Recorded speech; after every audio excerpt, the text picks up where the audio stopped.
Hai, saya Krisna Setiawan. Di sini saya akan membahas tentang penulisan partikel menurut Pedoman Umum Ejaan Bahasa Indonesia atau bisa disingkat PWB. Pertama, apa itu partikel?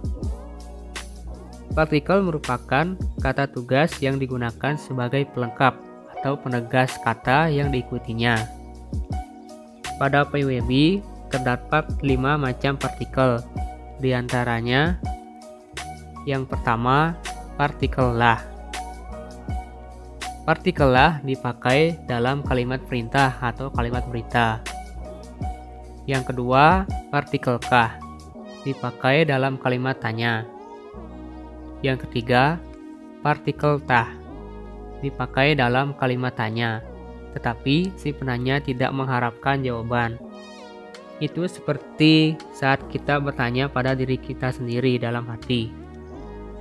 Yang keempat, partikel pun dipakai dalam kalimat berita untuk mengeraskan kata yang diikutinya.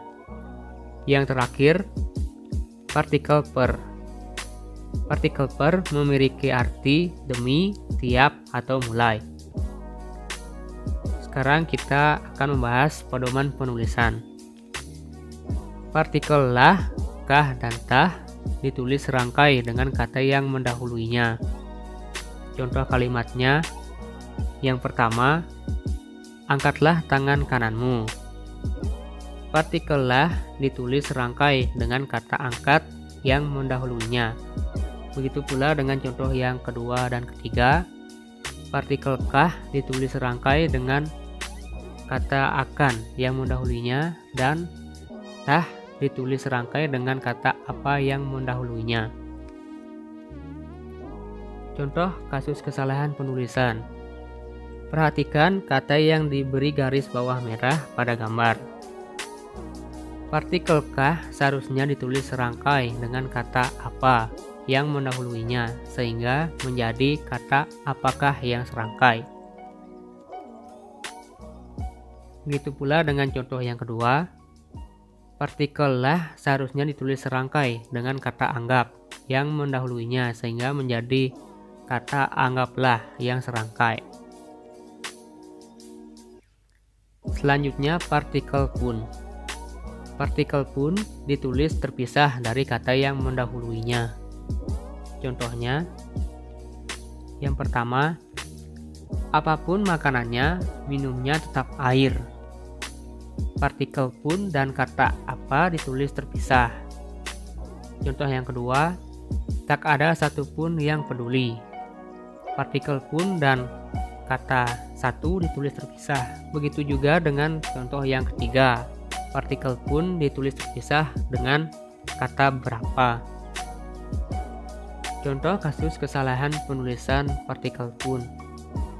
Pada kata yang diberi garis bawah merah, partikel pun seharusnya tidak ditulis serangkai dengan kata apa, sehingga menjadi apa spasi pun. Partikel pun yang merupakan unsur kata penghubung ditulis serangkai. Artinya, partikel pun dapat ditulis serangkai jika partikel tersebut merupakan unsur kata penghubung. Ada beberapa kata yang dapat ditulis serangkai dengan partikel pun. Di antaranya, yang pertama, adapun, biarpun, ataupun, maupun, kendatipun, sungguhpun, sekalipun, walaupun, andaipun, kalaupun, meskipun, dan bagaimanapun. Contoh kalimatnya, yang pertama, meskipun pahit, pari tetap laku terjual. Partikel pun pada kata meskipun ditulis serangkai karena merupakan unsur kata penghubung. Begitu juga dengan contoh yang kedua dan ketiga, kata maupun dan bagaimanapun. Contoh kasus kesalahan penulisan.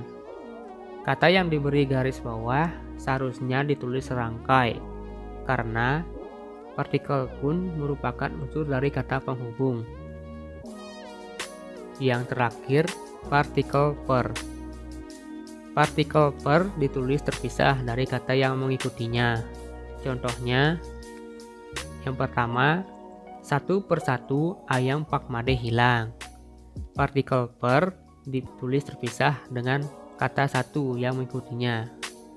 Pada contoh yang kedua, iuran kelas dibayar per minggu. Partikel per ditulis terpisah dengan kata minggu yang mengikutinya. Yang ketiga, PKKM diberlakukan per 11 Januari 2021. Partikel per ditulis terpisah dengan kata yang mengikutinya. Contoh kasus kesalahan penulisan partikel per. Pada kata yang diberi garis bawah, partikel per seharusnya tidak ditulis serangkai dengan kata hari, sehingga yang benar merupakan per spasi hari. Sekian video penulisan partikel yang saya dapat sampaikan. Mohon maaf jika terdapat kesalahan penyampaian. Semoga video ini bermanfaat bagi kalian semua yang menontonnya. Terima kasih.